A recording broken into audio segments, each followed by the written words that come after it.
What is the number one way you can destroy someone's life? Well, what do we see with rich kids when their parents give them everything?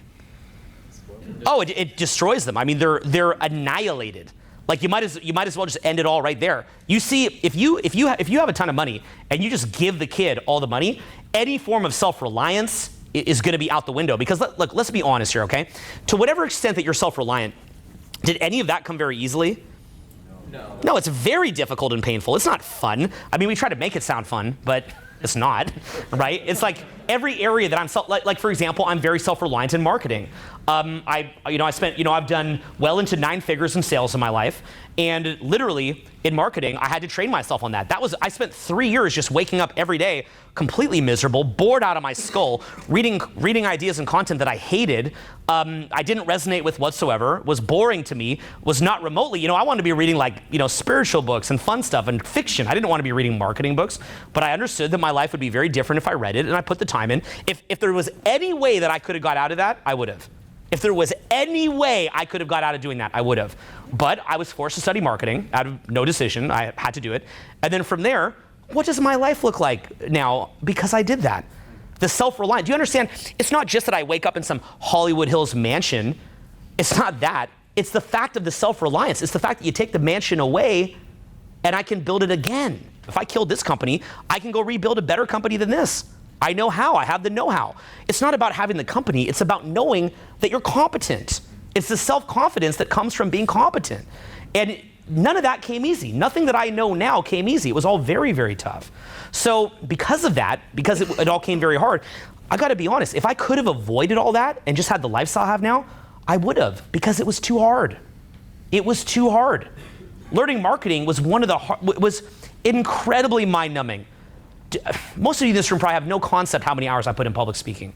You have no concept of it. Any of you who have been to events with me, you've probably seen it at some point. Some of my events, I've run events that were scheduled to be mid-afternoon to 11 at night, and I'll run those things till 8 or 9 a.m. the next morning. I mean, you just came off an event where I did that. The whole room was dying. They're hating me kind of. And literally I did that. Why did I do that? I'm working on my public speaking. I run the thing 3 times as long just to work. I mean, I don't even need to be here right now. What am I even doing here right now? I just came to go to Art Basel. Why do I throw a quick thing on the schedule? Why did I, when the whole crowd, this will annoy you, but I'm being selfish, how come when the whole crowd wanted me to do that demonstration, I'm like, no, I'm going to do this content. I'm just working on new content right now, right? That's why I'm here selfishly. I'm just working on new content. This is unfamiliar content for me. I'm just here working on new content. That's what I'm getting from it, right? I'm doing a free event, but I'm going to make millions and millions of dollars from what I'm doing here right now.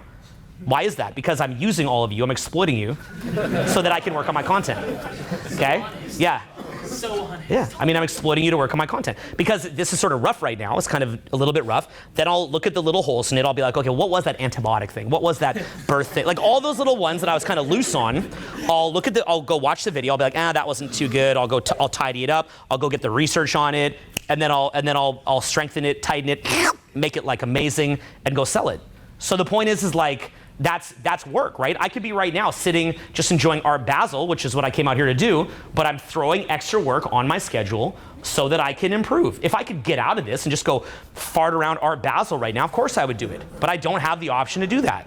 Okay, so, and this would be on the light end of this is actually pretty fun, but this is on the light end of things that I would have done to improve. So anything that I did in life to get better came at great pain and difficulty. None of it was easy. It was all very tough. And I would have gotten out of it in any way that I could. If I had the chance to get out of it, of course I would have. So if you do that combination of making someone believe that they're a victim, but which everybody's a victim, and some far worse than others. But if you can make them take on the identity as a victim, so now you've shut down their ability to think. Remember we talked earlier about the winner effect? Right? How when everyone's loving you, you're thinking really clearly. When people are hating you, you can't think clearly, right? You ever have it where you see someone you're attracted to, and if you don't feel good, you can't think of what to say. You're like, right? You can't, your brain is shut down. Yeah. Well, if you can make someone think they're a victim, they're gonna be in that shut down brain mode permanently. Do you understand that? Let that sink in, because what I just told you is probably the most freaky thing I'm gonna say in this event. Okay? Think of you when you see someone you're attracted to, you feel nervous, you walk up, and you're having a hard time communicating, okay? You can't, your brain just freezes. Now think of yourself when you're having fun, everybody's loving you, and what happens? You're able to think hyper clearly. From that mode of thinking hyper clearly, you could go build an empire. But when you're in that mode where you can't think of what to say, you could barely brush your teeth, right? You can't even think hello. You can barely even say the word hello. So if you can trick someone to believe that they're a victim, and then you couple that with giving them free stuff, and then convince them that because you're the one that recognizes that they're a victim, and because you're the one giving them the free stuff, that you're their hero, wow. You just pimped them so bad. You pimped them so bad. You literally ruined their life. You destroyed their entire life while making them believe that you're a savior. Wow, what a scam. I mean, you literally destroyed millions of lives so that you could be a hero. And the great part is, the way the human mind works, they'll believe it because we all rationalize what's in our best interest. So the people that are promoting that kind of ideology are going to be like, I'm just helping everybody, because they're getting paid from it or they're getting benefit from it. So they're going to literally believe it. You tell them otherwise, they're going to hate you. They're going to want to destroy you. So people have to talk to be able to be convinced. That was the whole idea of the First Amendment. Apparently, we don't like that anymore. It's not popular anymore. So, over half the country doesn't even want it. Crazy. So, yeah, it's wild times. And that's going to get more so because that's the direction it's going. So, I mean, even like what I just said here, in 30 years, that could be viewed like what I just said here as like really bad. What I just said, they'd be like, I can't believe you said that. Like, that's the direction things are going. It's like really crazy times. And the problem is that because we're in the most prosperous time in human history, nobody wants to admit what's happening because things are going so good. You don't want to put your latte down to go look at this. Things are too good, which is the best time to sneak all this stuff in. So, yeah, crazy. So that's a lot of the psychology that I've seen as far as people and the derp state that I just see, which is everywhere. There's just a lot of derping. It's everywhere. And I started to try to take stock of like, what's causing this? Like, why is everybody so whacked out? And I just wanted to try to understand that. And really what I'd encourage you to do, go down the street and just start looking at people in the eye and look at how half out of it they are. I mean, it's to the point that I'll be calling an Uber. I'll tell the Uber to turn around and they can't understand what I'm saying. Like, I'm like, please turn around. They're like, I'm like, can you turn around? Like that, and I see that a lot. I'll see that with staff of mine even. Like, I'll have guys, like the guys I have on camera here are great, but like, I've had a lot of different camera guys I've run through, and I'm like, can you move the camera? And they're like, I'm like, I don't get it. And I see that, I'm like, do I do this? Like, is this what I'm doing? I want to know. Like, I want to know if I'm doing this. Looking at it, right? And really what I wanted to do was I wanted to be able to build a life that I could design my own life. Because life is very short. So I thought I'd like to be able to design my own life. I want to be able to, figure out what my life could be about. I want to do some cool stuff with it. So I started looking into that kind of stuff because I wanted to be able to become a peak performer, right? I wanted to be able to have a seat at the table with the best and be as smart, if not smarter than them, and to be able to, I basically just wanted to be able to go into any social situation, any environment, any kind of business environment, any kind of networking environment, and I want to be almost like, like on cheat mode in the video game, basically, right? I want to be able to, like, if I go to a nightclub, anybody who I'd want to talk to, anybody who I'd want to build chemistry with, I can do it like in 2 seconds, I want to get it where if I go into a networking event, I can network with whoever I want, I can network with the most rich people, I can make them my friends if I want, and I can make it where they're not only my friends, but that they're chasing me to be my friend, and that they're trying to throw their connections and their knowledge at me just to get me to be their friend, right? I wanted to get it to that point. I want to get in my dating life where people will be just kind of throwing the kitchen sink at me to try to get a little bit of my time, I wanted to get that in my dating life.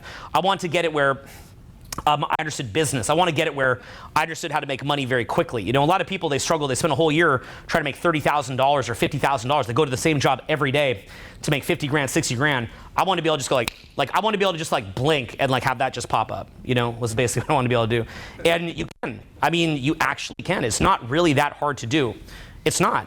And the reason why it's not that hard to do, is, as crazy as that might sound, is because there's a lot of money. There's just a lot of money in the world.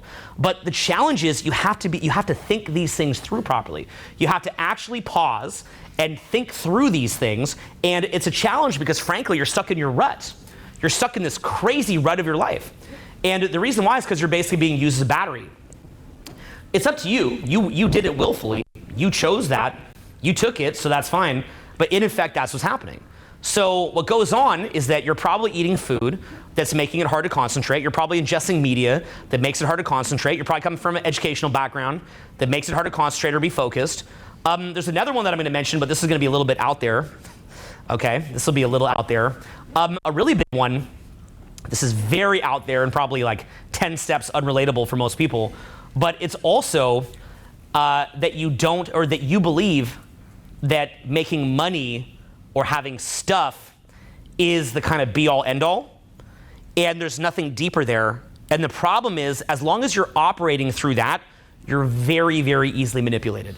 Very, very easily manipulated. I mean, it's very, very hard to operate at your peak capacity because people can kind of put things in front of you and get you to move like a little fish, right? So there has to be some kind of center point inside of yourself that puts a stake in the ground and says like, no, like this is what stands.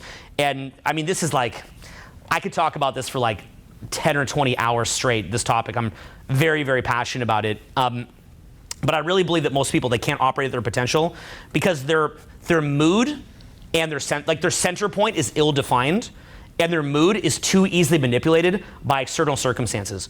Most of you are brainwashed to think that your mood should be dependent on what's going on outside of yourself, but it's complete BS, and I'll tell you why. Most of you in this room are not even used to being happy in general. Even when you get what you want, you're not that happy. What does that tell you? Pause and think about this. How many of you in this room, some of you can be happy. I can see a couple of you in this room that I can tell can be happy. But for most of you in this room, even if right now you had everything going for you for a second, you'd laugh for a minute because it's novel and a little bit different, and then immediately you'd go back to the same state that you're in. Recognize that. As soon as you could recognize that, you're like, wait a minute, I'm generally gonna feel roughly the same set of emotions. Like, do you realize that if you went in a wheelchair, you'd be super depressed about it for probably about a year or two, and then you'd feel about what you feel now? Do you realize that? Mm-hmm. Likewise, if you won the lottery and you had $1 billion, you'd be really excited about it for a year or two, and then you'd feel about what you feel now. I have many friends that have that kind of money, or how much billions did I say? Did I say 500 billion? I don't know if I have a lot of friends with 500 billion, but in the billion range, and they don't look any happier. Some of them have alcohol problems, drug problems, and some are also happy, right? The range is about the same. So you're completely convinced, like you're waiting to start being happy. Right, you're waiting for all your ducks to line up in a row. And I can tell you, there's gonna be periods in your life where your ducks are all lined up in a row, and there's gonna be periods where they're not. And it's gonna go up and down because the world is always shifting, it's always changing around. So that's not even it either, right? I think, if anything, that you'll be happier when you actually start to embrace that you control your own mood. That's one aspect of it, and you learn to control your own mood.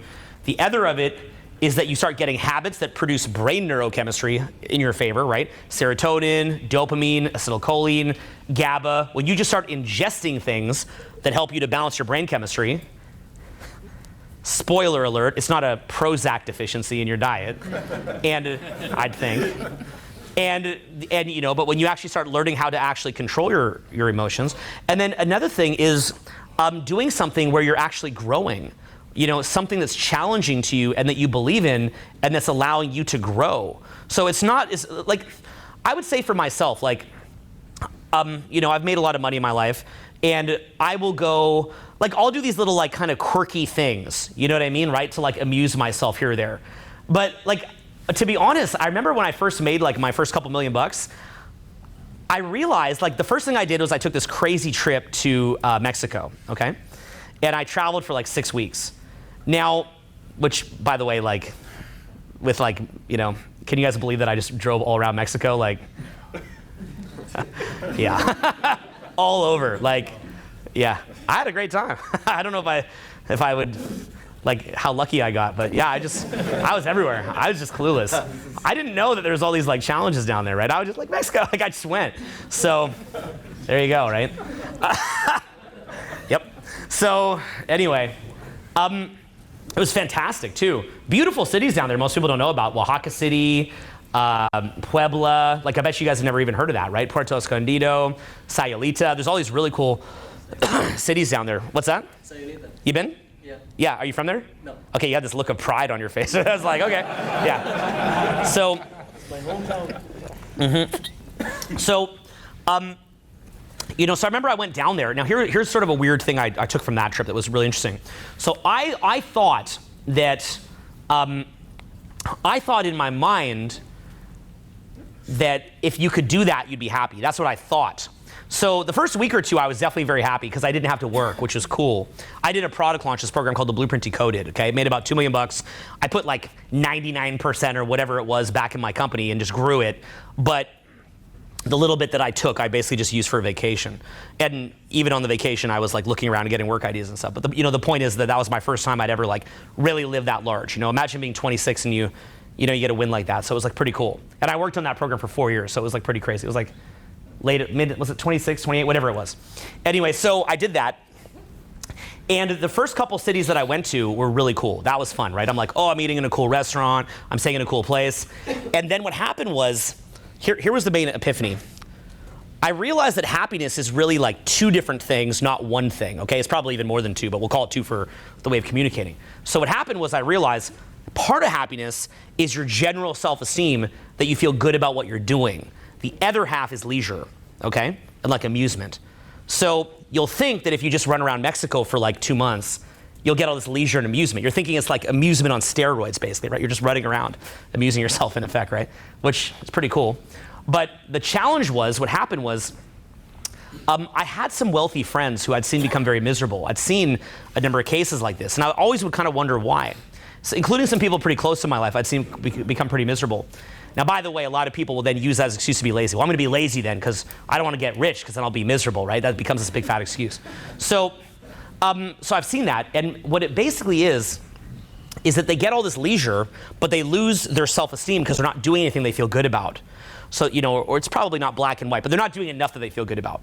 And so what happens is, to fill that void, they need more and more leisure. So I noticed about maybe 2-3 weeks in, and more so a month or a month and a bit in, I was staying in all these different Mexican castles. Now, you might not know this, but a lot of Mexico actually looks similar to Europe. A lot of you probably don't know that. I didn't know that, right? Go look up like Oaxaca City, all these places. It's like these like cobblestone areas with these like little mini castles and stuff like that. And I was staying in these like just these different like, what is it, like Quinta Royale or something, like these different, I can't remember the name of it, like these different hotels that were basically in these like kind of like mini little castles. So I'd go from city to city trying to find the best restaurant, find the best beach if there's a beach, and try to stay in a little castle. So I do this, but what happened was I didn't feel good in my own body anymore because I wasn't doing anything productive. I wasn't doing anything I felt that good about. So to fill that void, I was trying to stay in different castles. Now I remember at one point what happened was I couldn't get in this one castle, and I started to feel like I'm going to cry. And that was really weird because I had never felt like I was going to cry in years. Why do I feel so emotionally unstable? Why do I feel so miserable right now that I can't get in the stupid castle? You'd think, bro, you just made $2 million. You know, you're staying in all these castles. Like tonight, you're going to stay in a regular like Sheraton. Like, why are you going to cry over that? Like, what's wrong with you? That's insane. Like, you know, and I know, and it wasn't that I did cry. Like, I don't think I actually like started crying, but I felt like I wanted to, and that concerned me.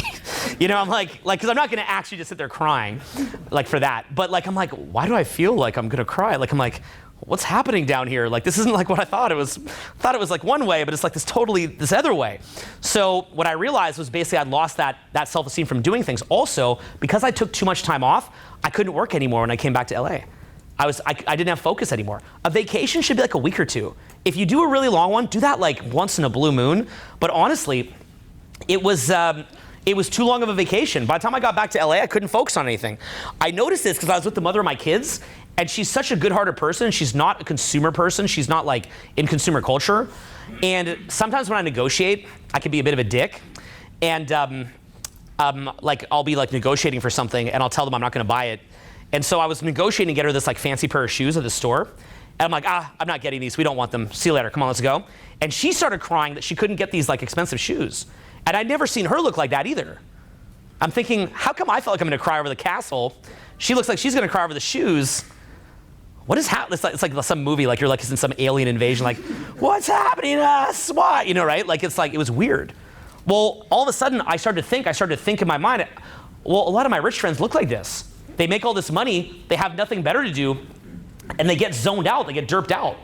I've seen this with a number of my friends that have sold big tech companies where they're half out of it. I mean, I love these guys, but they're half out of it. They're like in a derp state. They just walk around half out of it. They don't have like a super focused drive or things like that because they have too much money and they can't remember what it feels like to accomplish anything. And then they'll say they're going to go back and accomplish things. They're like, you know, at one point, I think I'm going to go back. I'm going to do this, or I'm going to do that, but they can't do it anymore.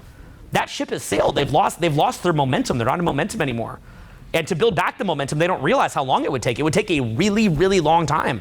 They don't realize that. And they're frankly not at a point where they're willing to pay the price to build back that momentum. So again, they're whacked out. So you think in your mind that you're getting this thing that you really want, and you kind of are, right? It's good. I'm not saying it's bad. It's actually very good. But that's not what real happiness is all about. Real happiness is basically mental habits that force you to stay force is a good word. It basically forces you to stay in a good mood, combined with the things that you're ingesting into your body, the things that you're ingesting into your mind, and then combined with doing work that you like and work that you feel good about, being productive in some capacity and challenging yourself. And I'll tell you another thing too. Any fantasies that you might have about not having to work really hard when you're older, realize work is basically what keeps your mind sharp. Challenge, or at very least, challenging your mind is what's actually keeping your mind sharp. So if you stop challenging your mind as you get older, you're going to become very, very dumb. Your light is going to fade out hard. You should look for examples of people that stay sharp well into their 70s, 80s, 90s, and they're incredibly articulate. The only downside, I will say there's one downside, I'll admit. Want to hear it? Yeah. There's one thing that scares me about being intelligent when I'm older. You want to know what it is? I have to admit, there's maybe an advantage to being really dumb when you're like 2-3 years away from dying. Because like, say you're like 98, right? And you know like any day now is like your last day. You almost want to be kind of half out of it, right? You almost want to be just like right? Like, it'd be pretty scary to be like sharp like this at 98. And the freaky thing is, I actually think that's what's going to happen. I think I might even be sharper than I am now. And so I'm like, oh, this sucks, right? That's the one downside. We'll see how I do there, right? But that's the one. But I understand mental fitness so well from all the years of working on it that I'm afraid that I'm going to be like sharper than ever at 98, and I'm just going to be like, I'm going to have to read The Power Now, you know, I'm like reread that a lot. So understand that basically you want to be doing something that challenges you mentally. You want to be mentally tired. Remember I said earlier, teaching someone that they're a victim and then teaching somebody that they should get a handout? No, you want to do the opposite of that. You want to feel like you're hyper competent. You want to feel like you're the most lucky person ever. Even if you are in a disadvantage, you want to feel like you're the world's most lucky person so that your brain will switch on. And then what you want to feel is that you're very self-reliant. You want to be building self-reliance as much as you can. I mean, I'm super excited to see society improve and build a better society, but if we lose that ability to be self-reliant, that's very, very damaging. I mean, it's just terrifying. And that's the kind of culture that we're building is self-reliance. And one where people, I mean, you can be a victim, but you can't identify like a victim because it's going to, again, it shifts your brain chemistry, it shifts your hormones. You're at the bottom of the David R. Hawking scale. You're in a very, very bad position. That is why most self-help companies that are at a newer level, the very first thing they teach is to not be a victim. It's like Tony Robbins 101, don't be a victim. And yet there's an entire culture that's promoting people basically to think the opposite of Tony Robbins. Right? I mean, Tony Robbins is like the main expert in the world on peak performance. What is the very first lesson Tony teaches you? You're not a victim. What's lesson number 2? Be self-reliant. And there's an entire culture is training people, you're a victim and don't be self-reliant. And no one's like, hello, like, hey guys, like, Awaken the Giant Within, page 42, like, come on. You know, and nobody's calling this out. And people are afraid to call it out because if you tell them that it's not true, they could come after you. You had a question? Yeah. So how do you jumpstart somebody who has like problems with becoming self-reliant or building mental fitness? Let's say, for example, my case, being a little selfish. Yeah. I have problems with following up with my promises to myself. Yeah. So, and I always have promises, commitments, stuff like that, Yeah. but I always fail. Got it. How do I jumpstart that to like actually become that person?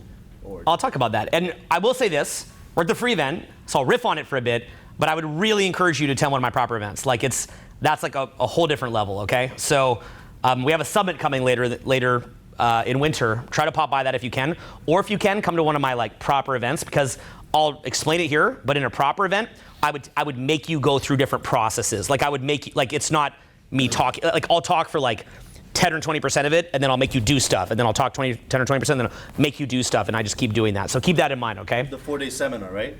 Any proper event that I do, sometimes I do 1-day ones, sometimes I do 4-day ones, I would really urge you to do it. I wasn't really planning to do one here. Try to do a proper event with me. They're really, really life-changing. I would say that I do the best self-help course in the world, like hands down. And I've attended all of them, and I think I'm like 20 times better than anything even close. But I'm also believe my own bias. So, but that being said, I'll try to explain it to you now. So basically what you have in improving yourself is a number of different areas. So you have the area that you're going at directly, and then you have the surrounding areas that can also help you. Does that make sense, right? So for example, Say I was trying to teach somebody to go and initiate conversations with people they're attracted to, maybe people who intimidate them, as an example, okay? So here would be an example of a direct way. A direct way would be to say you had $2,000 and you hand it to him and you say, every time I go talk to somebody, give me back 200. Right? That's like, you talk about a jump start, that would be, a jump start. Right. Yeah. So that'd be an example, right? So that would force you to go get experience doing it, as an example, right? Where something more indirect, like what Julian would be teaching, like releasing trauma, or it could be things like as an example, to go initiate conversations, a lot of it is the prefrontal cortex. It's that, and that's my understanding of it. I'm not a brain expert, but based on what I read, the prefrontal cortex, again, based on books I read, I didn't, break a skull open and check this myself, whereas a lot of stuff that I teach I have checked myself, that I read in a book. But whether the book is accurate or not, which I think it is, the basic idea is that the prefrontal cortex, the PFC, needs to be stronger. So in effect, when I went out for years and years and years, I go out for 4 or 5 hours a day, I would basically make myself go and initiate conversations. So it's like, again, don't want to do it. Again, don't want to do it. Again, don't want to do it. Again, don't want to do it. Again. And I would do this for like 4 or 5 hours a day. So, so my prefrontal cortex, talk about jump starting. Well, I did something I didn't want to do again and again and again. And by the way, I controlled my mood the entire time. So, yeah. Because what I was doing was I'd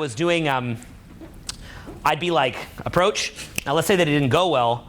I would actually control my mood to go up from a not fun social interaction. You see that? Then I go do it again, and it wouldn't go well, and I'd force my mood to go up. So I actually have re-anchored it towards where if I go approach somebody and it doesn't go well, I get in a better mood. Actually, and it's uncontrollable. Like if I go up and I approach someone, I start, if it doesn't go well, I get in a better mood than if it goes well. I've literally reconditioned my entire neurology to do that. Yeah, and I did so in a very, very, very, very, very focused fashion. It was like my mission for like a decade to like rechange my neurology to do that. So yeah, it's like pretty hardcore. Like you'll literally see me like I'll go up, say it doesn't go well, I'm like I look like I'm getting drunk, from it, right? I look like I'm getting drunk. That's why if I'm having a hard time, I'll just go approach like 10 people, and then within under 3 minutes, I'm like in the best mood ever. So, and I trained my neurology on that. It's not rocket science to do that, by the way. It's just that most of you wouldn't actually think to do it. All that I did was I said, every single interaction I do, I'm gonna focus on something funny about it. I'm gonna rate it 1,000 out of 10 and say, who would have the guts to do that? And I just did that over and over. But the thing is, most of you, I teach you to do that, you won't do it for real. You'll be like, 1,000 out of 10. They look funny. Who would have the guts to? You won't do it. I did it like full on. Like I was like literally, I'd go in, didn't go well. I'd be like, 1,000 out of 10. Who would have the guts to do that? And that thing was funny. And I smashed it into my brain like a gazillion times to the point where anything that would go wrong, I would think it was like so awesome. So I did that again and again and again. Well, of course, now I have almost no approach anxiety whatsoever. And by almost, I have negative approach anxiety. Like my approach anxiety is approach excitement, because no matter what, I'm gonna get a win. I'm either gonna start laughing like I'm drunk or someone's gonna like me. So it's all upside, and I trained that for a long time. And then from there, I built up my prefrontal cortex. So I built up my emotional response, and I built my prefrontal cortex up from doing it, right? So you basically have it like where you can go at something directly, or you can look at more indirect things. Like what would be like a challenge in your life that you're frustrated by? I think you've been at my events for many years. I've seen you for many years. So what would be a challenge in your life? So I would say something along the lines of, I'm gonna do a 30-day challenge of like not eating fast food and like not eating juice or like sugar and stuff like that, right? And immediately, the moment that I feel a little stressed, or the moment that I feel a little bit like out of it, the first thing that comes out of my mind is like, oh my God. Yeah, and then the problem there is also that then when you break your plan, you feel less momentum and feel worse about it. So it's a whole web.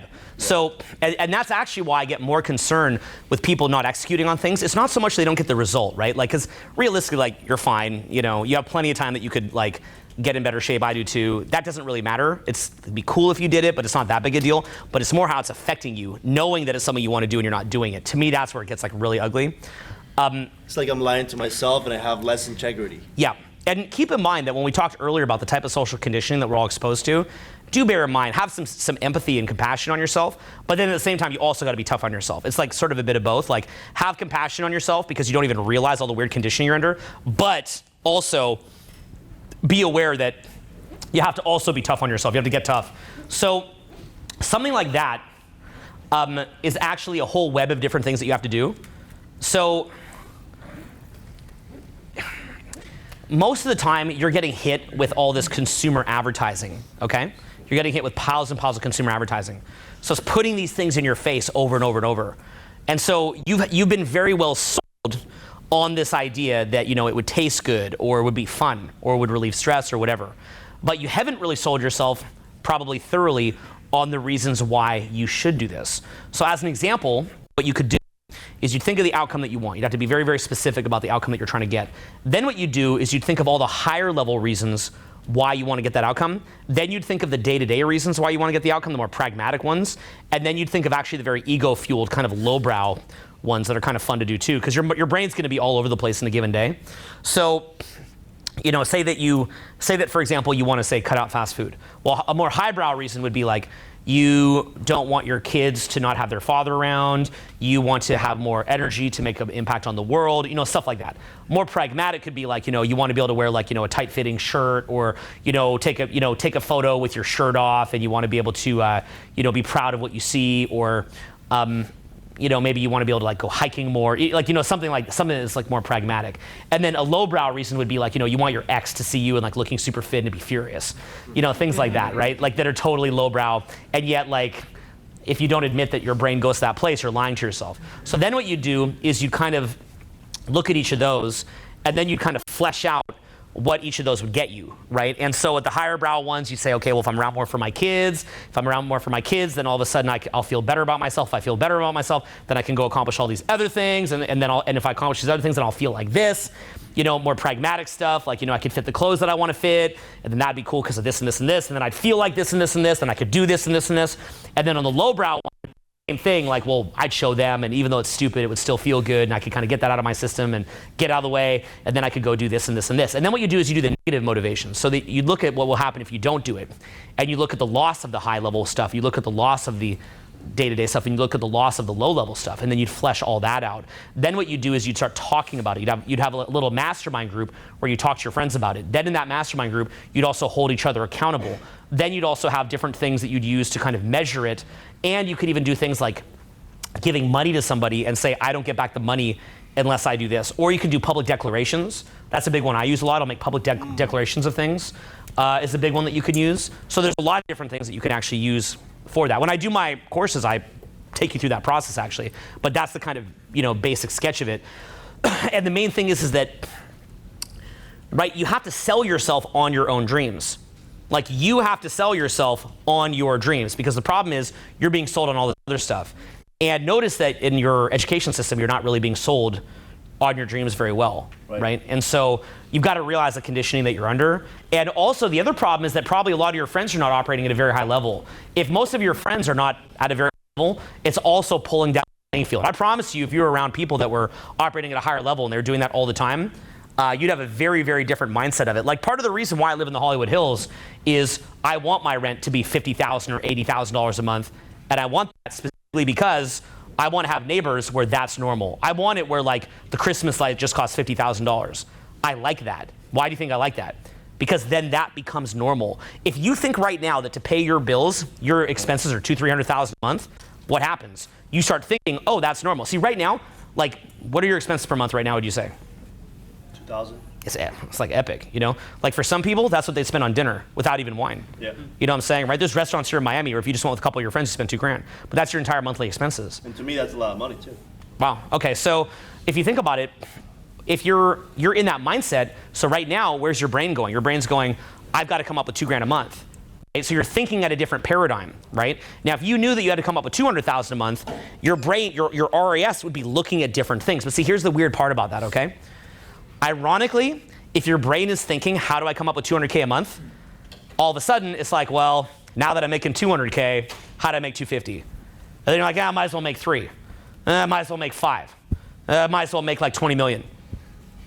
You know, I'm not at that point. But the point is, like, that's how your brain starts thinking, because by the time you figure out how to make $200K, it's not really that hard to get to 3. It's not that hard to get to 4, right? Because it's always that first chunk that's the hardest, right? Because the thing is that you would upgrade from kind of sustenance thinking to systems thinking, right? You're kind of like at this kind of get by level right now, right? Instead of thinking about systems.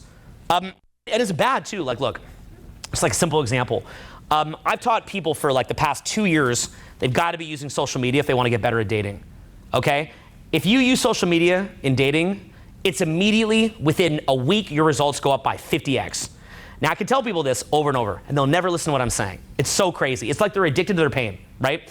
Immediately what they do, here's what happens. As soon as I say use social media for your dating, here's the responses I get.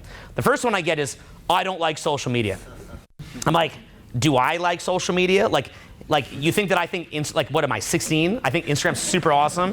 Like, you know, like, am I 16? Like, you know, no, I didn't say that I think social media is super awesome. I didn't say that. I didn't say that you have to be reading every stupid post that comes up on social media. Be the creator, not the consumer.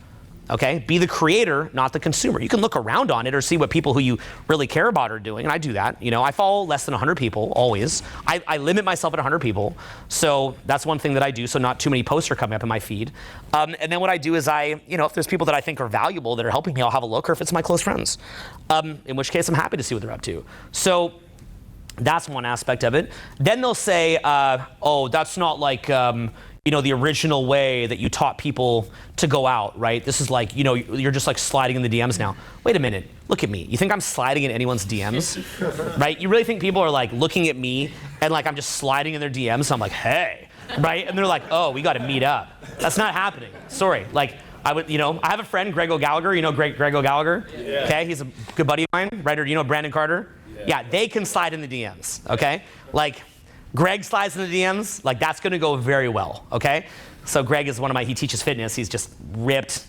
It's obnoxious, right? Like that guy's, it's like, oh my goodness, right? It's just totally ridiculous. And so, you know, if Greg slides in the DMs, yeah, that's fine. I don't get to slide in the DMs, okay? That's not my life, okay? So I meet people out, I'm brash, I'm loud, I'm fun, I'm different, I'm unique, I come across as someone like they've never met.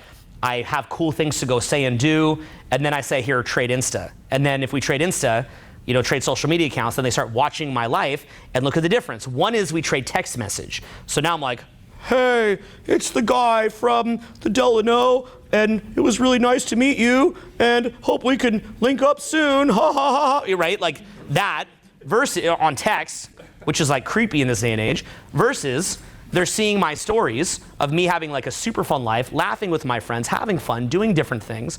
And so of course it's gonna go, right? But they'll say, oh, are you sliding into the DMs? No, I slide in DMs, okay? Like you're giving me way too much credit. Like, I love that you think I could do that. Thank you, you know, right? What else are you gonna tell me? I'm on steroids? Like what other nonsense are you gonna say I'm doing, right? Like some, you know, that I'm like the, a hair model? Like, what are you going to tell me? Like that I'm sliding in a DM, right? So, but they always think I'm saying that. And how many times I've been saying, no, you meet people out the same way, and then instead of doing text, just use Insta, make a good story, and have a good thing to invite them to.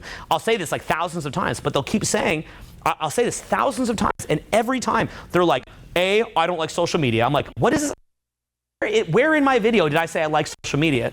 And I mean, knowing me with the thousands of hours I've made of off-the-cuff talks, I probably somewhere said I like social media. But the point is I'm not 16 years old. And then number two is I'm saying just use this as an alternative to text message is all that I'm saying. But the thing is, if you use it as an alternative to text message, your turnaround on that is going to be 50 to 100x what your current turnaround is. And people don't, and they hear that. Like if I tell you double, that sounds like a lot, right? Like if I told you it was 50% more, like 50% more, that would be worth doing, right? I'm telling you, it's 50 to 100x more. There's people who you'll meet out for 10 seconds, but if they like your story, like people that you'd never see again on text, but if they like your story and they think you're cool, they're gonna contact you and they're gonna wanna hang out. So now the reason that the swing is so high is because it's called scaling it. Anytime you're scaling something, like if you're a door-to-door salesman versus if you have a TV show like QVC, well, of course the QVC is gonna be way more. Right? That's what social media is. You had a question about it? Yeah, so I'm not like the kind of person to take a lot of pictures. Yeah, and like, you know, and it's like, no, but it's like, seriously, like and I am like, right? I'm not the kind of person like, oh yeah, like I'm also not the kind of, like I have autism. Am I the kind of person that's like 1,000 out of 10, 1,000 out of 10, 1,000, you know, for 20 years? Okay, so, okay, I'm shy. I'm a shy person. I'm blasting myself on camera, meeting people. Come on, like, give me a break. Okay, you know what? You know when I knew I was winning was when everyone started saying, oh no, but you're an extrovert. I'm like, wow, I made you believe I'm an extrovert. I made it. Wow. I'm like the world's, like one of the biggest introverts you'd ever see. The alternative then is simply to scrap all of that and go meditate all day and focus on your spiritual growth, which I definitely see where it's coming from. I can see that, I get it. I could even see how I could have been pulled into that, okay? There's a lot of different ideologies and philosophies that I could have been pulled into over the years, and I could definitely easily see how somebody could be pulled into something like that, okay? But in practice, here's what I see. They're not challenging themselves. It's like, yeah, you're enlightened in the ashram, but then as soon as you go back in the real world, what's gonna happen? You're gonna get stressed, you're gonna get attacked. Look, when I sit there meditating, in my mind, I'm like, I'm never gonna have a pain body attack ever again. Like, I'm so sure of it. You know, I'm like, I'm never gonna get stressed ever again. I'm like, I see the bigger picture, man. Yeah, this is stupid. Why would I ever get stressed? It's so clear. You know, probably like if you did like ayahuasca, for example, right? You're like, in that moment, you're like, I'll never get stressed again. Why would I ever care? The thing for me was like, actually, it was like the first kind of stuff, like avoiding reality by meditation. Yeah. It was like, yeah, it can also really hit you. It can hit you hard. So in that moment, you'll feel that. You ever had it where you went out, you got in state, and then you're like, why would I ever be nervous to go talk to people?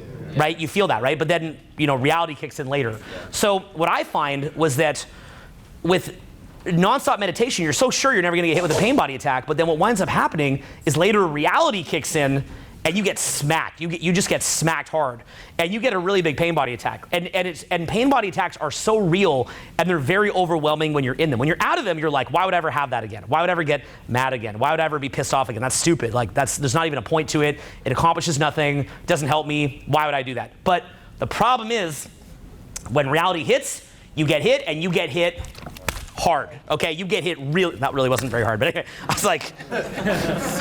was like. Okay, so you get hit really hard. So I was disappointed.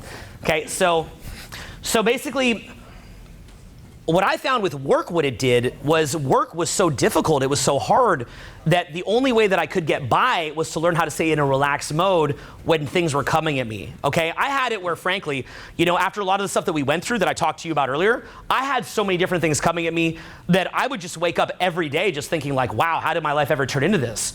And the only way that I could stay sane was to learn to just embrace the uncertainty and learn to just enjoy the moment and learn to be relaxed. Even when I'm sitting here public speaking, being relaxed no matter what I'm doing. I got tested.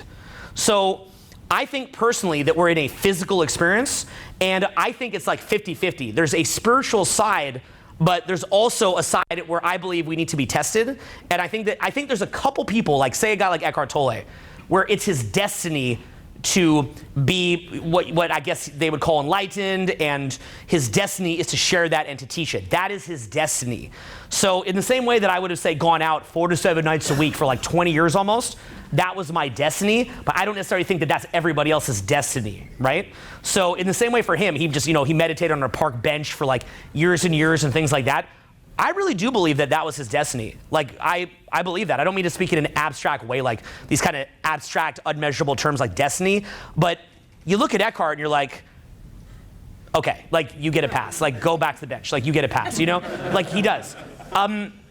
That's it. That's kind of his destiny, which is amazing. Like, how cool is that, right? But I think for most of us, I don't think that's necessarily what we're put here to do. And I think the whole thing of just like only spiritual growth becomes very seductive. And what I see is, in effect, here's what I've seen from it. I see people who get disconnected from reality. Then what happens is, you remember what I said earlier, where I said there's leisure and there's self-esteem? They get disconnected from their self-esteem because they're not doing anything productive.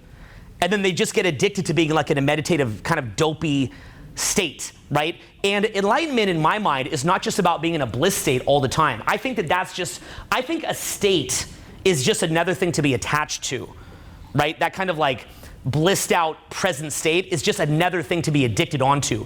Whereas I think real spiritual growth, yes, you're going to be in a kind of blissed out state more easily because there's more space for joy to come in. But I don't see how, like, if Eckhart Tolle, if his wife Kim dies, I don't really see that he has to be super excited about that. And I think anybody that claims otherwise is delusional. I think he should be upset. He should cry. He should be extremely sad. But there should be some presence underneath that too, and to also try to embrace the passing and to embrace the transition. And I think he could transition and embrace it a lot easier than a lot of people could, who could be floored for like a decade, whereas he could take it a lot better and in a more realistic way, understanding that everybody comes and goes. But most of the progression that I got was actually from being tested. I can honestly tell you that. It was from getting put through those pain body attacks, put through hard work, put through tests, put through pain, having that, and then learning to cope with it. And that was part of my concern that I mentioned earlier about creating a society where nobody ever gets triggered, or nobody, you know, we create a society where nobody ever has their psyche disturbed a little bit, to where what can happen is that people become, it's like they lose their immune system, right? They're trying to sanitize things to the point that people will lose their immunity to that kind of criticism, and that's really scary. Really, really, really scary. It's like, yes, we want to control things to make society better to an extent, but sometimes part of life, and we learn this even in spiritual growth, is letting go. Letting some idiot run their mouth off, letting some idiot, you know, diss you or something like that, and laughing at it, and being present anyway, and not needing the need to like every little thing, right? What do we know about high vibration energy? There's a release to it. And when we release, everything works out. In low vibration, we're in control. We've got to control every little thing, but ironically, the more that we try to control everything, the worse things get. And that's that whole idea of like, you know, you can't even let a kid play in the dirt. Don't let the kid play in the dirt. They play in the dirt, they could get sick. Yeah, maybe the kid catches a cold for a minute. Ooh, but then they build their immune system. It's okay. It's not the end of the world, right? Now, there's some things you wouldn't want your kid to catch. It could kill them, right? But is somebody like dissing you gonna kill you? Well, maybe in some cases it would, right? In my case, I actually was somewhat close to that. I was suicidal. So a kid like me, you need to have an intervention. But I don't think everybody's to that point. And also, I think that a kid like me, the best thing they could have done was teach me in the way that I wound up having to learn in the long run anyway, in self-help, which was learning to kind of take the little diss and make it a joke and flip it around, which is what I did. I learned how to get thick skin. I had to learn to get very thick skin. By the way, in doing the job I do now, I had to have very thick skin, right? So that was a progression. Question about that? No, this is top shelf shit, man. Thanks. And I think that the merging of entrepreneurship and consciousness is so vitally important. So what can we do to like support that mission? Because it is huge. And I flipped around my whole company and switched it up. We switched over $1 million a month in revenue coming in from our dating stuff into self-help in under a year, and cut our lead flow by 80% by nuking all of our videos, and still did that, okay? wow. Yeah. I learned a lot. So, yeah, I learned a lot, and I love what I learned from it, and I'm going to share that, so it's been beautiful. And I would say that, like, over time, I want to try to build up some kind of movement. For now, I probably got about another 18 months left to kind of rapidly switch up that transition, which I've done I'm shocked with how well it's gone. It's like gone, like, wow. Like, so many things had to go right to make that transition, and we did. And then over time, yeah, I do. I mean, my thing is like I mentioned, like, I think what drives me, I have a high degree of death awareness. I get it, this isn't forever. I know it'll blow by quick. I mean, it's kind of random, but like one of the biggest things that helps me is like, I'll just look up like angry rappers that got shot, or like angry rappers that like just died, and just listen to an interview. Like, I like, say like the group Mobb Deep. I like Mobb Deep, right? You know, Prodigy, right? He's a really good rapper. So like, you can look up old videos of Prodigy, and he's all mad at this guy, or he's mad at that guy. He's trashing him. And then like, you realize like Prodigy died like at what age? Like in his 40s or something like that? And you just realize, like, I wonder if Prodigy knew that he was going to be dead in like a couple years, would he have wasted time trashing this other person? Or would he have just been laughing and having fun and pumping up his kids and doing what he wants to do, maybe making a new album, whatever he's passionate about, right?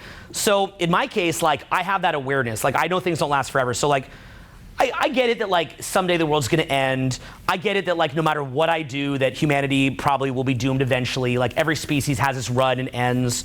I get all that, right? Like, I'm not looking for any kind of permanence out of what I do, or, you know, I get it that like, there's only so much that we can do in life to like make the world better, make ourselves better. But I take enjoyment from trying to do my best. Like I take a great enjoyment from trying to make things better or try to do my best. That's important what I just said to you guys, by the way. It's very important what I just told you here, okay?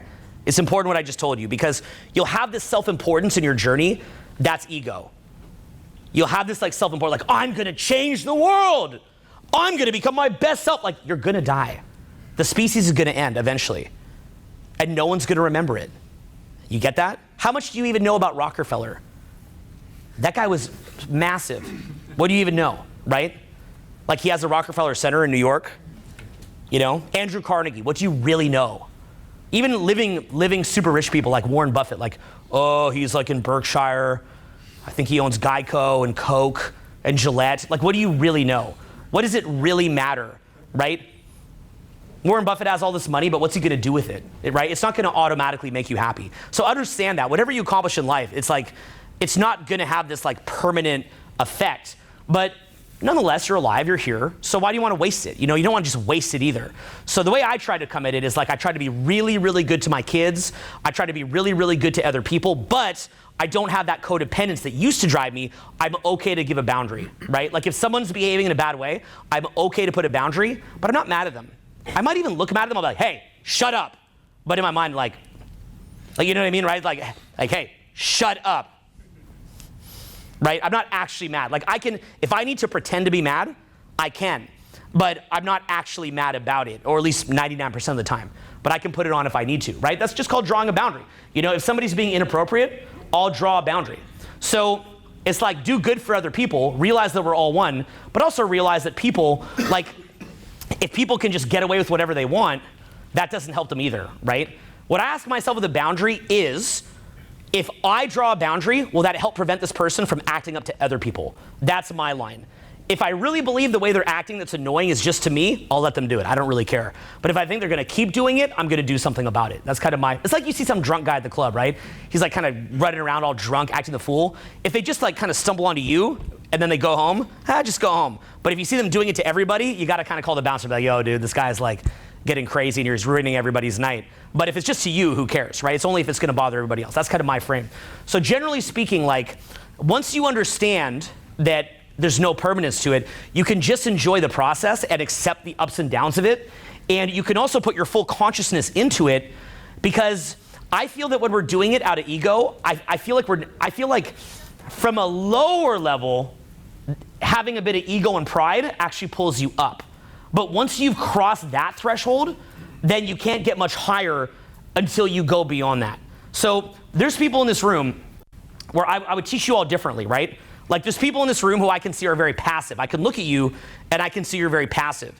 So I might say different things to you. I might say, you should be angry. You should feel pathetic about what you've done. You should feel bad about yourself. Like I might even say that. Get angry about it. I might say that to try to motivate you because you're in apathy. You ever heard that like energetic scale, right? Someone's in apathy or depression. Getting angry can be moving up. So I might start flashing ideas of making all this money and glory and pride and anger right in your face and just rub the pie down your face. I'm pretty good at it too. That's where you're trying to piss us off, right? Yeah, I was just playing with you. Yeah, so yeah, I'm a super experiment. I'm one of the most experimental public teachers, public speakers. Perhaps you're thinking that the energetic. Yeah, I think a lot of people have apathy towards their loss of their First Amendment. Yeah. So, and they say, oh, we didn't lose the First Amendment. Right.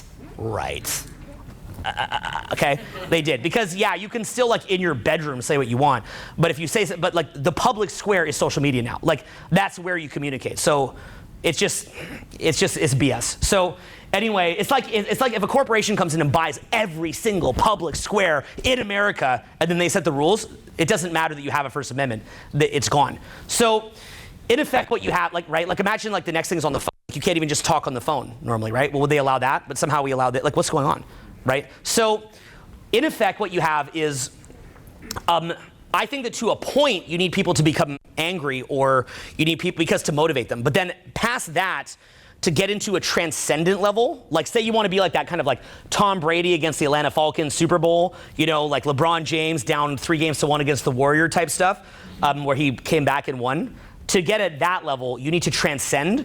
And so the thing is that if your ego is too deep in it, you're actually losing power Okay, so to go to higher levels, you need to realize that there's no actual end goal that you're going to, and then all the energies in the movement itself. You're actually feeling the fun of it is literally just like in moving your arm, or just in letting energy move through you, or just in speaking, or just the word. Like just the word becomes fun, and then there's more energy and power in it, right? Each movement, right? See how I'm doing that? Each movement. You see how I've merged into it? You see how I merge into it? You see that? Do you see how I have merged into it? What happens if I merge into it? What happens if I merge into it? What happens if I merge into it? There's power behind it, right? So I need my present awareness right here, and I'm doing it just to say this word. No other reason. None. Just to say this word. Now that's not motivating. Someone in apathy, if you're like, just enjoy each movement, they're like, what are you talking about? It's completely unrelatable. So you can't teach them at that level. Usually when I teach courses, I'll start off with triggering people in their pride and kind of poking at them a little bit and kind of amp them up, and then I'll take them to higher levels past that point. So I use that kind of model from the energetic scale. I don't even know, to be fair, if the energetic scale from David R. Hawkins or Fred Dodson is real. Like, I love how everybody's like, someone writes a book, they're like, well, it says in the energetic scale by David R. Hawkins, like it says it right there.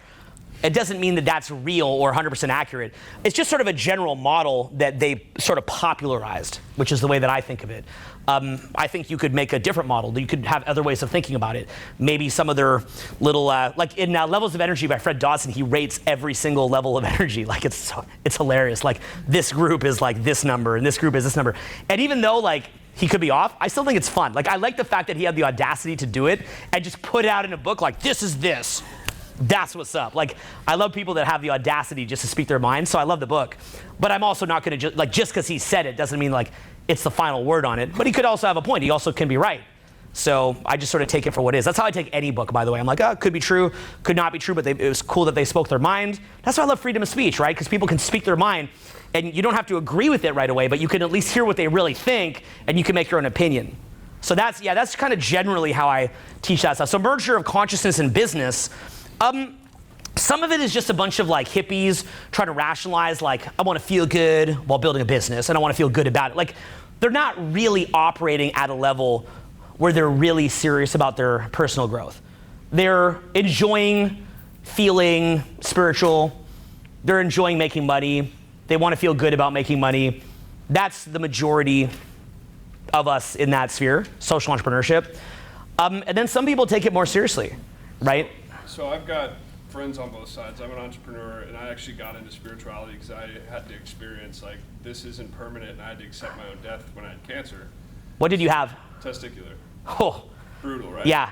So when I got into entrepreneurship, it was like it continuously triggered me. Yep. And so I had to find ways of coping with that amount of stress. And it Yeah. was like spirituality was a natural path. So Good. I developed friends on both sides, and so I have a group actually that is on the entrepreneur side, been super successful.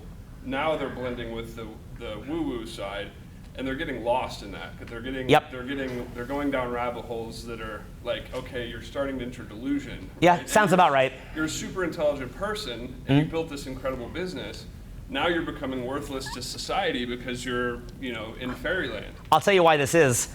Because people think that making money or being happy is the ultimate payoff. Right. It's not. The ultimate payoff, in my opinion, here's what it is. You want me to tell you? Yeah. Okay, I'll tell you my opinion. It's just an opinion. I think the ultimate payoff is see, a lot of people, like take religion, right? So a lot of people will say, God is this or God is that. And then they'll say, if you serve God, you will get this good thing happen to you. Maybe you'll manifest it. Maybe you'll get a reward in heaven. You'll get a reward, right? So I think that a lot of people's spirituality is based. It's like this kind of like a puppy wanting a pellet. You want a reward, Like if you're a good person, you'll go to heaven, or if you're a good person, you'll manifest better things, and so on and so forth. I think that very well could be true, but I'm not waiting around for that. Okay, so I think that while that could be true, I'm not waiting around for that. I view it in a different way.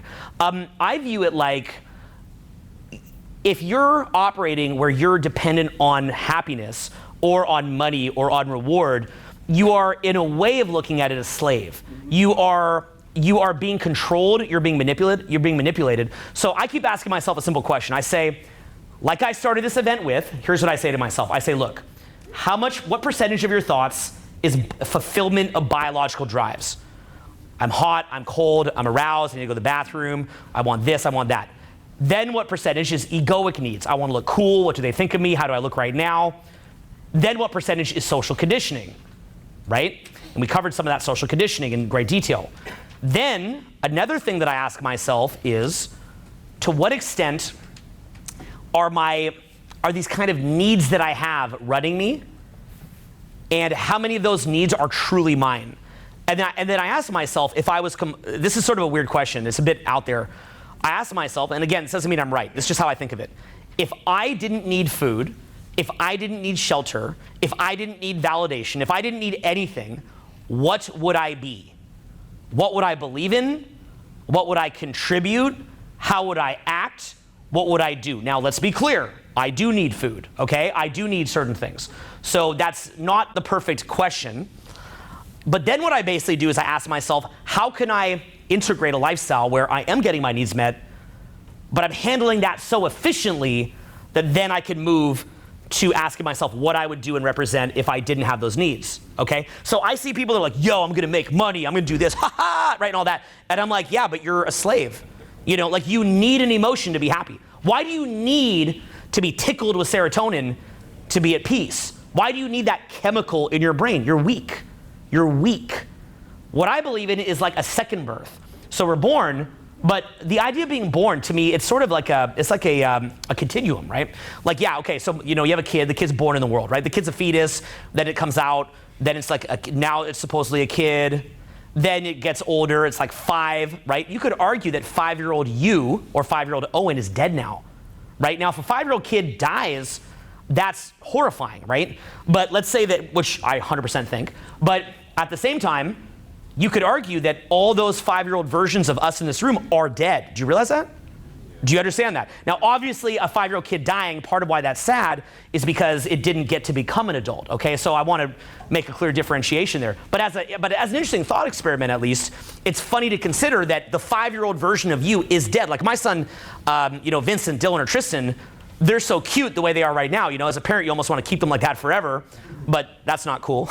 So what you do is, but you realize like they're going to grow. It's not going to be that same kid, right? It's going to be a different person. Now, some of the personality will still be there. Some of the way that the kid looks will still be there, but it's not going to be the same thing, right?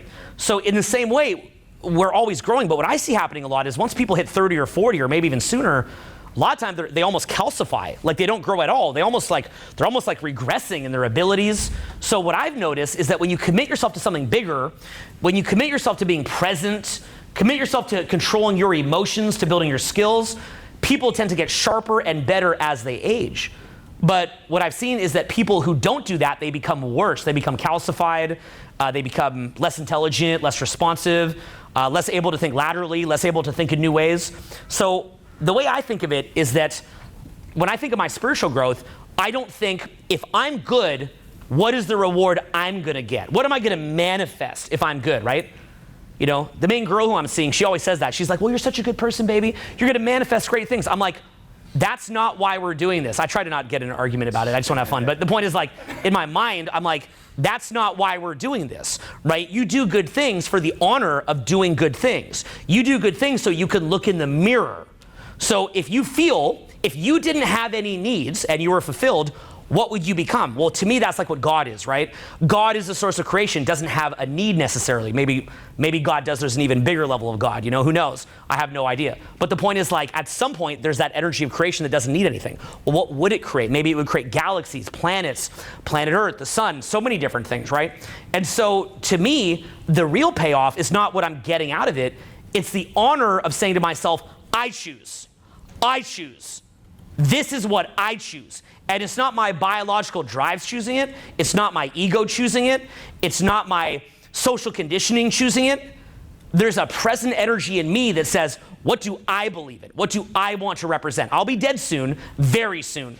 But while I'm here for this brief little, and it's very brief, it's like pathetically, right? That's why you don't need to worry so much.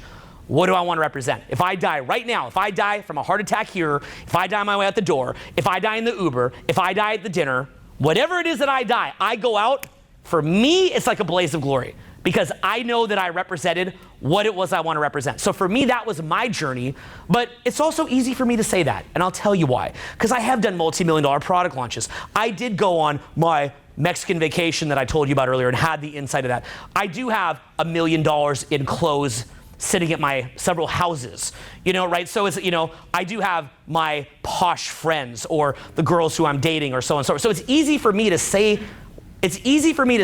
you shouldn't want those things. You should just want to do what God would do just cause, right? It's very easy for me to say that. And that's why it annoys me when teachers of higher level ideas don't help people to make some money or don't help people to get a partner or to make friends or to get the things they'd want and try to sanctimoniously wag their finger at it. Well, if you're saying that this stuff doesn't matter, then why don't we go get it within the next couple of years, just nail it down, get it out of the way, and then we can go on and do all this other stuff. Well, they're doing what they call spiritual bypassing. For me, what I think is, why can't you teach somebody to make some money? If I needed to make a lot of money to have the realization how stupid it was, well, or it's not stupid, it actually has a lot of practical applications, but to know that it wasn't what I thought it was at least, well, I need to go through that. There's probably ways of bypassing it that do have a degree of legitimacy. Don't get me wrong, there's probably some way of teaching it. But if you're saying it's such a not big deal, then why don't we go get it?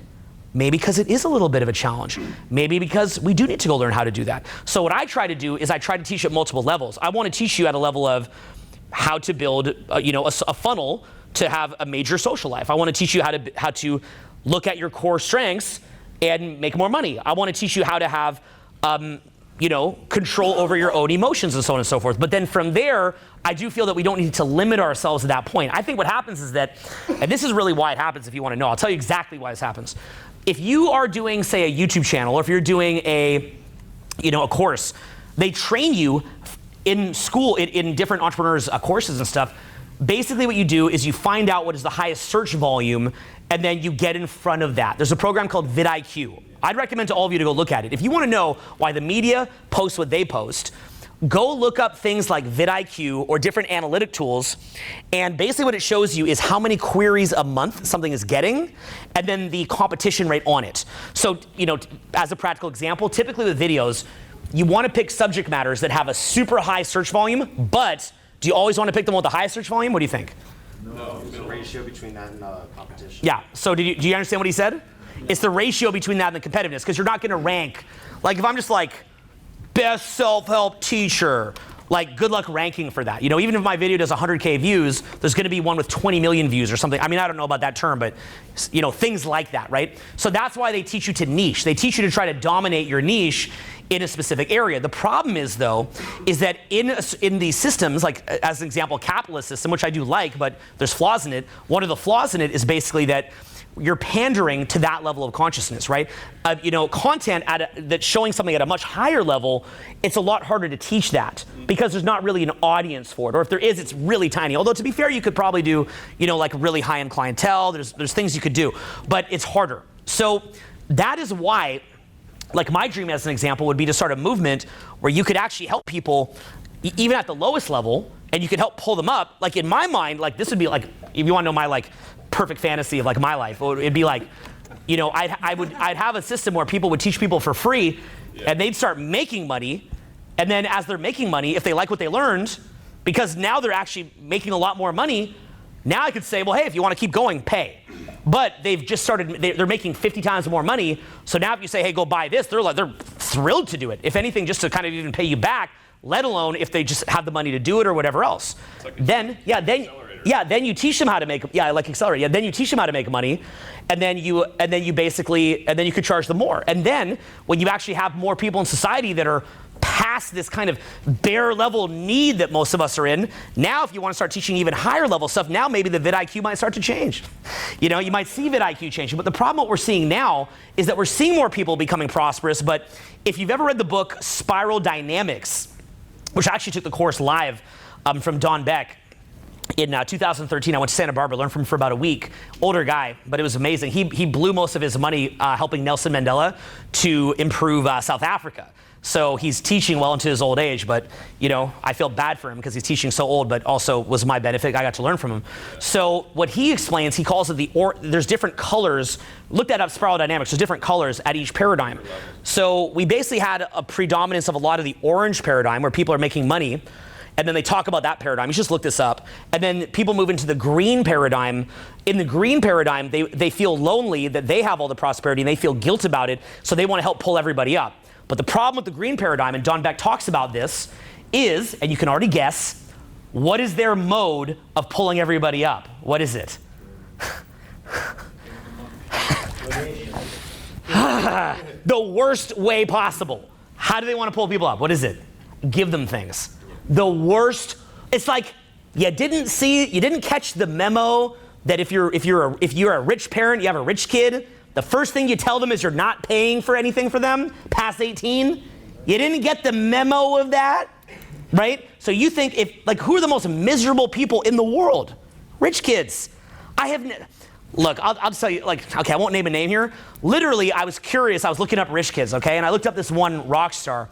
And I was trying to look up, he had 3 different wives. And I was trying to look up, how his kids turned out. But I couldn't quite figure it out. Next day, no joke, at the spa, his kid turned up right there. Me and Julian were at the spa. He turned up, no joke, right? I manifested him, I guess, right?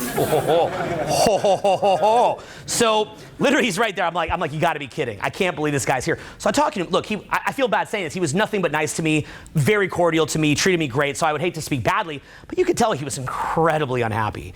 I mean, so unhappy. He's been through a nightmare. He just looks miserable. The poor guy is just trying to go to the spa to break off some steam. He's totally confused about his life. He's had drug problems. And he comes from parents that you would dream about coming from. You would never, there's not one person in this room that would trade places with him. And that's how people, the green paradigm, try to fix it. They're trying to create ineffective dependencies. They're actually not allowing the people at the bottom to go through the same journey of transformation that they went through. They're trying to take them right to the end. So it's explained someone at the yellow paradigm is able to see that we need to build systems, that there's these systems that need to be integrated. So you want to create systems. I mean, imagine a public education system, and I can't create this, but I'm just throwing ideas out there. Imagine a public education system that would bring in some of that Spartan toughness. I mean, do you ever wish that you would have been put through maybe a bit more of like Spartan training as a kid? Even though it would have been really, really sucky, and it would have been tough at the time. But if you would have been put through that, think of what a better, tougher person you'd be today. It's called martial arts. Martial arts could be amazing like that. And some kids get put in that. I got put in it for a bit. It really helped me, actually. And I got put in hockey. I mean, I was one of the wimpiest kids. Thank God my parents put me in hockey. I sucked at it. I got whooped. But I teach students oftentimes that are the version of me. They're just like I was, but they didn't go through sports. And the problem is even their spatial awareness and their reaction times are not there. Right? For example, in the social coaching I did for many years, you have to have incredible spatial awareness, right? Like you can literally see like the whole venue, where everybody's gonna move, what they're gonna do. Like you can see it 1,000 steps ahead, okay? 1,000 steps ahead. Like if you think it's freaky watching my vocal stuff, you should see me out. Like it's freaky stuff. I can see it like 20 moves ahead, right? You know Wayne Gretzky? That was his thing. Like he's not amazing at hockey. Like he doesn't have the best slap shot. He's not the fastest, but he can see like 5 moves, 10 moves, 20 moves ahead. If you go out long enough, you can see 20 moves ahead. You have spatial awareness. Like and you have great peripheral vision. Like you can see in your periphery, things like that. Well, the problem is for kids that didn't get any sports training or anything like that, I take them out. They're just like, they're overwhelmed. They literally are. They're being overwhelmed by the environment. They shut down. What's that? It's your job to teach them how to date hot women. Yeah, and I do, but it's challenging, right? I mean, I'm not complaining because to be fair, that's my job. They're paying me great money. One of your videos was comical. Thank you. Thank you. Yeah, but the main point being is, look, really the education system, we need to be focusing on, in my view, my personal opinion, just my 2 cents in the pile, is getting people off dependence, getting them to be self-reliant, toughening them up, teaching them to have thicker skin, not to be coddling. That does not create real self-respect. And look, I'm 40. I got like X amount of good years left. I'll be fine either way. And even if I wasn't, I kind of don't care. So, if people want to be coddled, good for them. do it, like really, like go ahead and do it. So when I don't have I have no dog in this fight, I'm not like, I need you to do this so I could be okay. I'm okay either way. But I do feel that people have been lied to. They've been deceived by just a lot of really, really agenda-driven social engineering. It's really scary what I see happening, terrifying, and I definitely want to try to make an impact on that. So, and ultimately, like, I'm not saying that I can change the whole world. I can't. But I just view that like a project just to keep myself interested. Like, notice that I'm talking about things that sound probably pretty cool. I hope they do. But notice that I don't get a self-importance out of it. You see this? You see this? This is another important lesson. There's no self-importance in it. Because even when the world goes good for a while, what's going to happen? Look, say we had everything in society running amazing, then it'll go into a bubble, and then all turn to crap later anyway.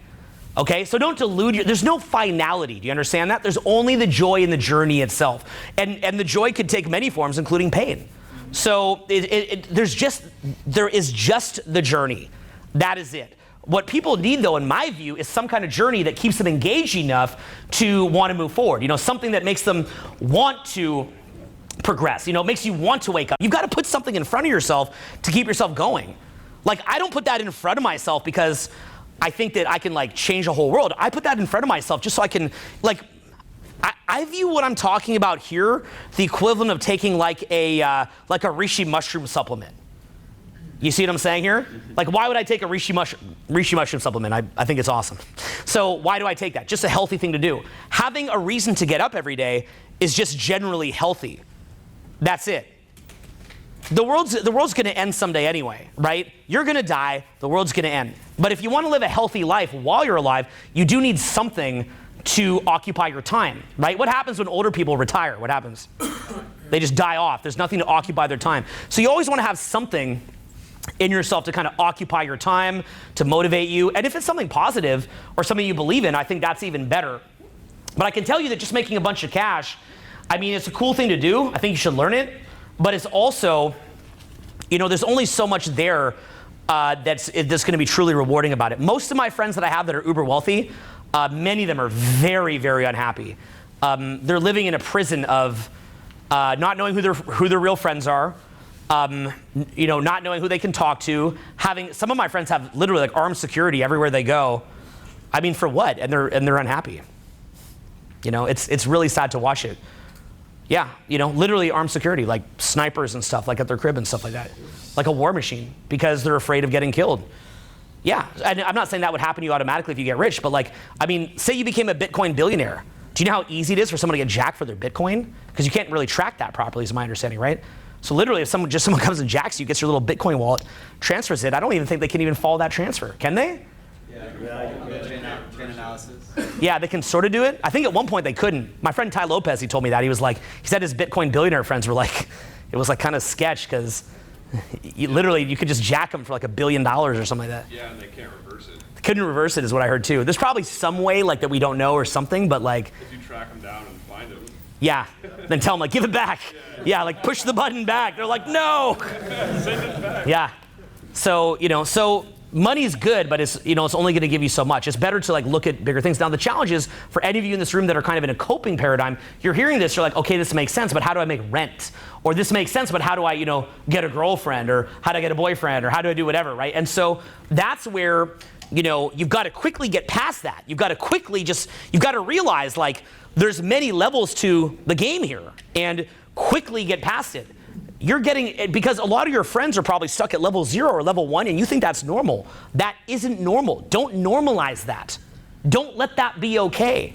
Quickly move past it. Hold yourself to a higher standard, not because you need something, but because you're just a human being. You're so much more than you realize. You have a potential that you haven't even tapped into. You're sitting there half out of it, spaced out. Frankly, it's not even for the money. I would encourage you to build a business or work on some kind of craft in whatever capacity, as a job, whatever it is, not to just make the cash. I'd encourage you just so you could have something to kind of use as like a mental exercise, frankly. It's like gym for the brain. And by the way, your mind's working too slow.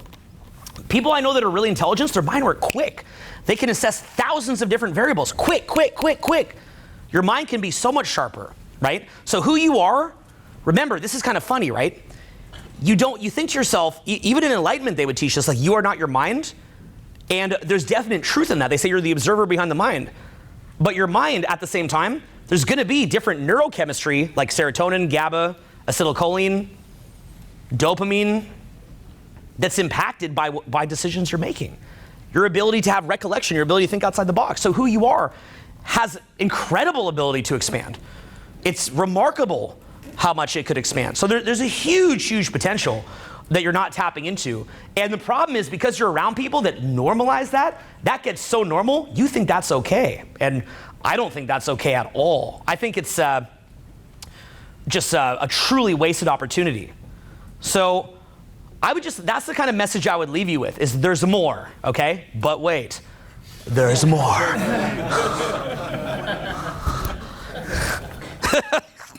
That was the best part.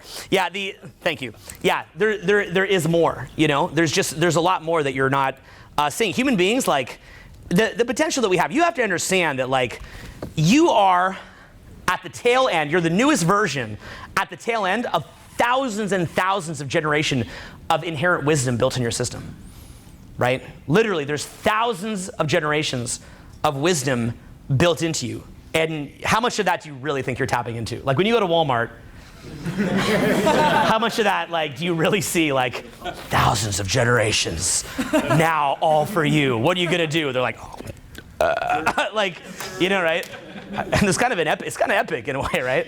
You know, it's kind of epic. But there really is thousands of generations in you. I mean, there's things that you could tap into. You can't even begin to imagine experiences you could have that are very, very interesting.